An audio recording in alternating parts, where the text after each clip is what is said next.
commanded the ejection, pulled the handles on Mach 1.2. Had I waited 1/3 of a second longer to pull the handles, I would have impacted the water still in my seat.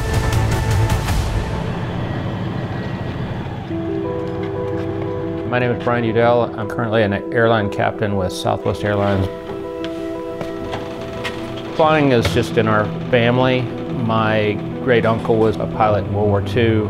My father flew in Vietnam, and then I came along after that, and it was just a natural progression for me to follow in that footsteps and learn to fly. I not only got the opportunity to go to pilot training, but I got selected to go to a Euro-NATO joint pilot training program. Only the top guys in the country get that opportunity, and ended up graduating the top of my class, and therefore I got to choose the fighter that I wanted to fly. And I have to attribute my success to my dad. I remember I got a hold of the flight manual of the T-37, and my dad said, "Here, I want you to go memorize this, go study it, and when you think you know it, come back and I'll give you a quiz and we'll see how well you do." So I kind of studied it like I would anything in college, and I took it back to him. I handed him the book and I said, "Dad, I think I know it pretty well." He opened it up to page 1, and he said, "Give me the definition of a caution, note, and warning." And I go, I didn't think I needed to know that. And he goes, "You don't know crap. Go back and learn it." That was a huge kick in the teeth. And at that point, I realized that I got to know everything. And I went back and I memorized the systems manual. I mean, word for word. And so when I showed up day 1 at pilot training, I was ready to go. While other guys in the class were focusing on trying to learn all of the stuff that I had already memorized, I was able to focus on just the stick and rudder skills of flying the aircraft.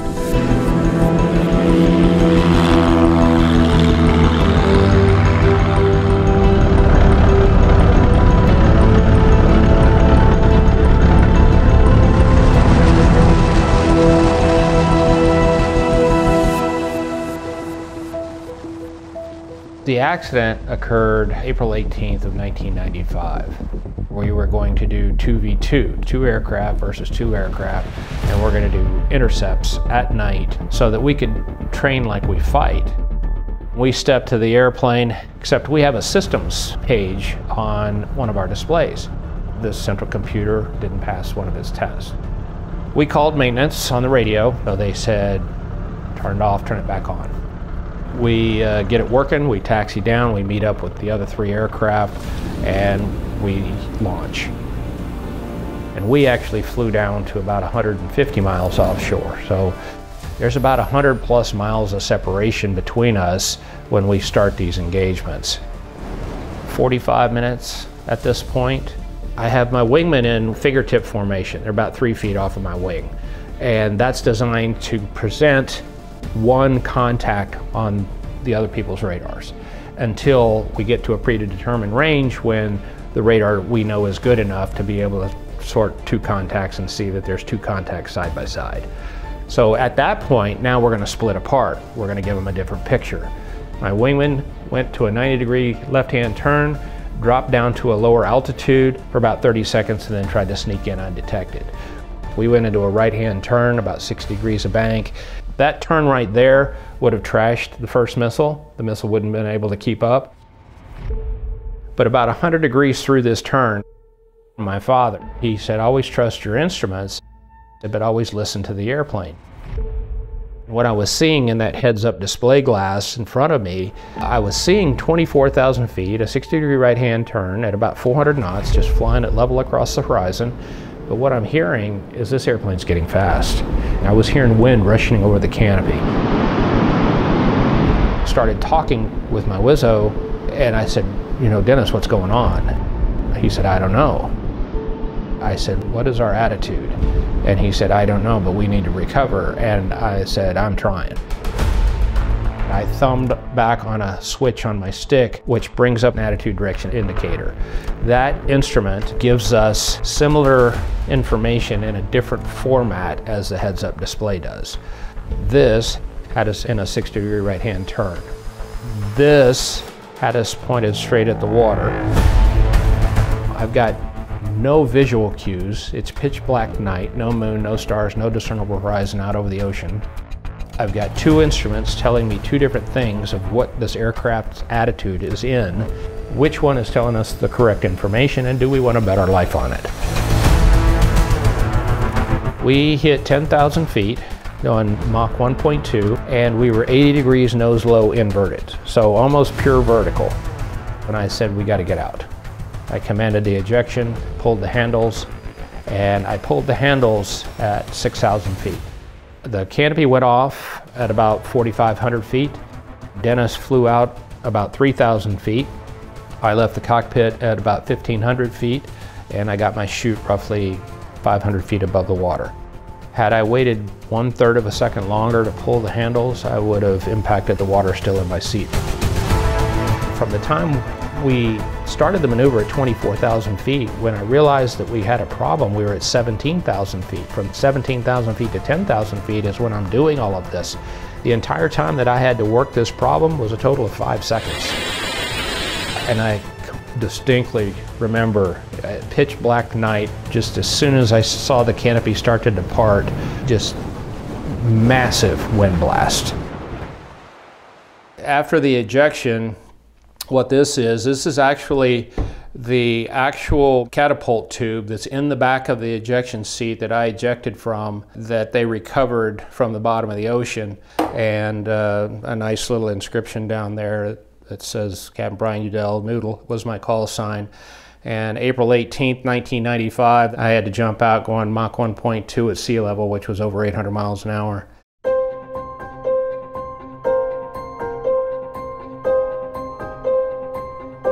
And the next thing I remember is hanging in the parachute, feeling like I'd been hit by a freight train. It ripped my helmet mask right off my head. It broke all the blood vessels in my face. My head swelled the size of a basketball. My lips were the size of cucumbers. My eyeballs, all the blood vessels in my eyes broke. The little mic that's inside of our mask, hit me in the mouth and chipped my front teeth. My arms and legs just went flailing like a rag doll. This arm went back. It separated this shoulder, dislocated the elbow, but it popped itself back into place. This arm went back around, hit the back of the seat, dislocated this arm and blew it back. And my right leg at the knee joint started just flailing in the wind. My left leg snapped out to the side, foot got into the wind, and it started spinning. So I'm hanging under the parachute. I'm conscious. I am hurting like you wouldn't believe. I remember feeling the cold night air on my face. I could hear the parachute ruffling above me. And then I immediately went into training. Post-ejection checklist, canopy, visor, mask, seat kit, LPU, steer, prepare, release. Canopy, we're supposed to look up and check our canopy to see if there's any damage. I couldn't even see the canopy, that's how dark it was. Then I came up and tried to inflate my life preserver. That's when I looked down and it looked like just shredded rags hanging around my neck. So I grabbed the lanyards with my one hand and tried to inflate the life preserver, and it was useless. I realized at that point that if I don't get to something that has flotation, that I'm going to drown, because I'm down to one hand. I went from hanging under the canopy, floating down, to about 10 feet under the water. Good coffee just makes everything better.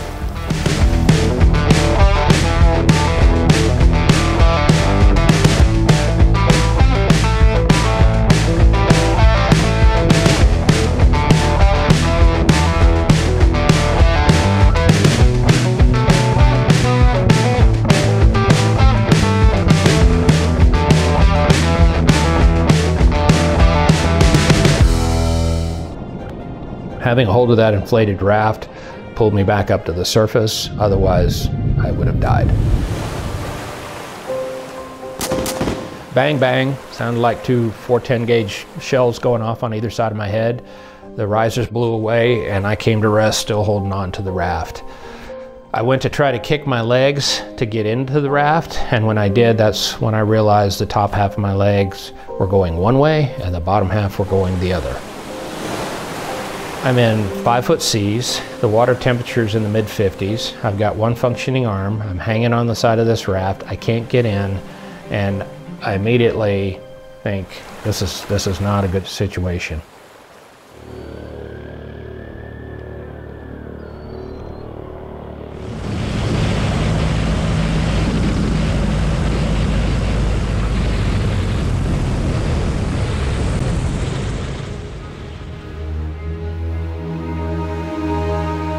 First point of order, rule of threes.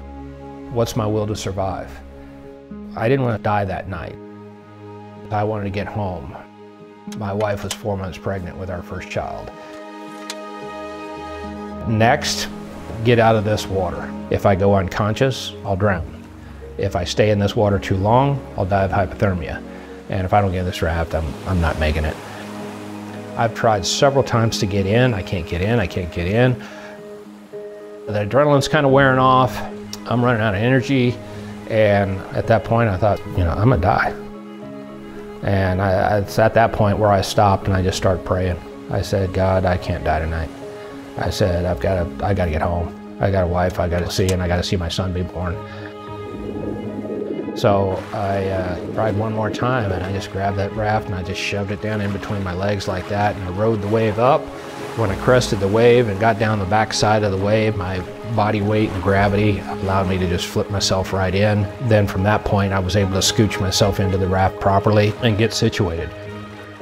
When I first rolled myself into the raft, I looked down at this leg and it was 90 to the right over the side. When you're in the salt water, you know everywhere you're bleeding. You can feel that stinging of the salt water. Now, I couldn't tell how badly I was bleeding, but I knew the back of my leg was bleeding pretty good. I was definitely chumming for sharks, but I'm starting to shake uncontrollably. I'm going into shock. So I've got to get to some water. I've got to treat myself for shock so I don't go unconscious. In that rucksack survival kit that's somewhere on a 15-foot line, 20-foot line out there in the ocean is that kit. So I grabbed the line and I started with my teeth and my one arm. I started reeling that kit into me, got it in. I grabbed some water packets, downed about 8 ounces of water real quick. And immediately I stopped shaking. I could start thinking clearly. I got the nasty saltwater taste out of my mouth and I thought, okay, man, I'm good to go. Time to get busy. And this goes down to the lower leg down there at the bottom, like that.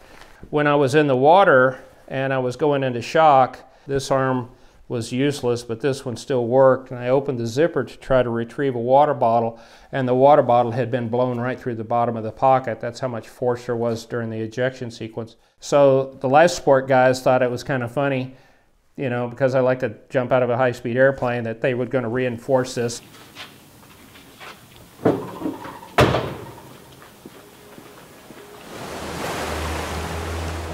I still got waves coming over the top of me and crashing, and the wind is blowing, so it's chilling that water down even further.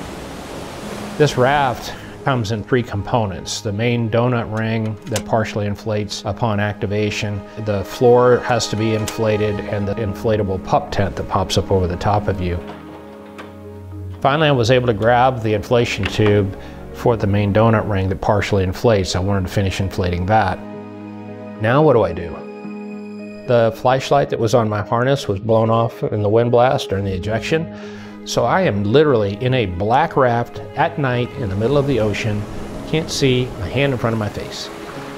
Everything I had to do was by feel. It took roughly 2 hours to get my home built, get that spray shield up and over the top of me, and then the water bailed out. The next hour, the 3rd hour, was spent taking all of my equipment out and figuring out what it was and where it needed to go. The last hour, the 4th hour that I was out there, was the toughest, because now I'm getting into the middle of the night. I'm kind of starting to lose consciousness. Periodically, I would pull the side of the raft down and I would yell for Dennis, but I was doing everything I could think of not to go unconscious or sleep. I didn't know if I had internal injuries. All I thought to myself was, if I even take a little cat nap, I may never wake up. So I got to stay awake. It was fortunate that I did, because it was sometime during that 4th hour that I heard a very unique sound off in the distance. And that sound was the turboprops of the C-130 Hercules aircraft.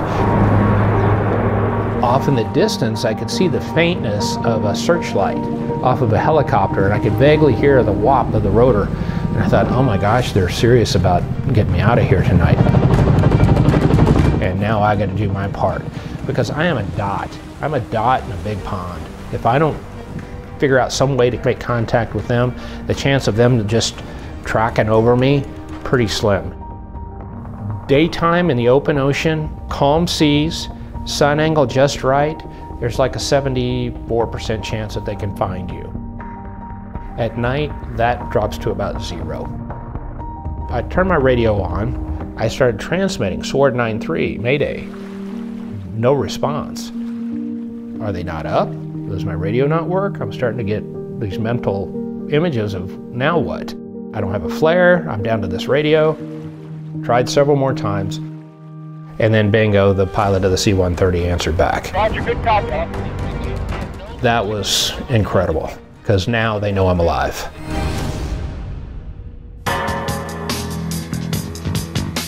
It's not always sailors and commercial fishermen that end up needing Coast Guard assistance. Sometimes the Coast Guard will get a call from one of the other branches of the military.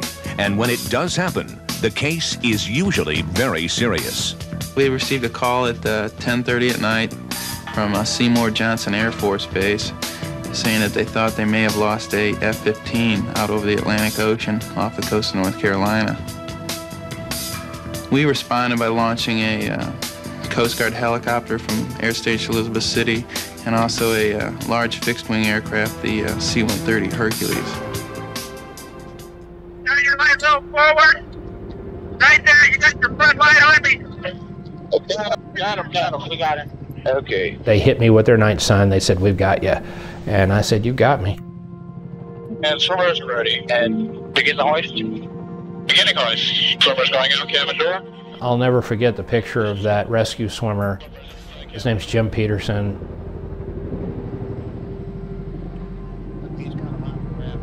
Him coming out of that aircraft with that Kim stick on his mask, and they lowered him down that cable.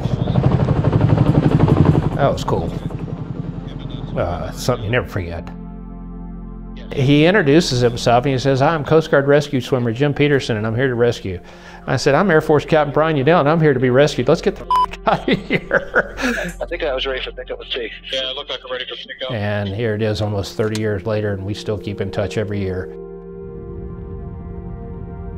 While I was still at the regional hospital in Wilmington, that next morning around noon, my wife came in and told me that Dennis had been killed. He was killed instantly. They recovered his body off one of the ships that was out there, and they pulled him back. You know, 30 years later, that's, you make the decision. You see a picture, you have to react to the situation. That's the way we're trained. And there was no way out of that situation other than to eject. And when I pulled those handles, after that, I should have been killed. Neither one of us should have survived. The fact that I'm here is nothing short of just grace of God and answered prayers. This guy, F-16 guy, started the organization Folds of Honor. Folds of Honor is designed to provide scholarships for kids whose parents have been killed in active duty. You know, if you're a firefighter or police officer, your kids are taken care of after you die. They get full college if they want to go, whatever. Military, not so much. So he started this program, Folds of Honor. Sarah, Ennis's daughter, was the first recipient of that scholarship. And she now works for them as a spokesperson. Some good does come from some bad. Anything is possible. I was put in a situation where I didn't have a whole lot going for me. I had one functioning hand, but I had a strong mind. You can have all the tools in the world. You can have all the training in the world. But if you don't have the mindset to be successful, you're not going to be successful. There's nothing in this world that's too difficult that you can't achieve or get through. Everything is doable. The doctors come in and said, "You're probably not ever going to walk correctly again, and you're definitely not going to be flying." That was just not something I was willing to accept. I didn't want that flight to be my last flight. I was still in the hospital at Lejeune because they had a good PT program to help the Marines, and I was in there with a bunch of grunts rehabbing and saying, "Let's go guys, let's freaking knock this crap out, let's get better." After 6 surgeries, to go back in, remove screws, clean things up, 6 months I went to the Air Force. I said, "I'm ready to go back to flying." February of '96, I climbed up the ladder in another F-15 and went smoking down the runway. At the end of the runway, 450 knots, pulled that flipping thing straight up about 20,000 feet, and I'm back.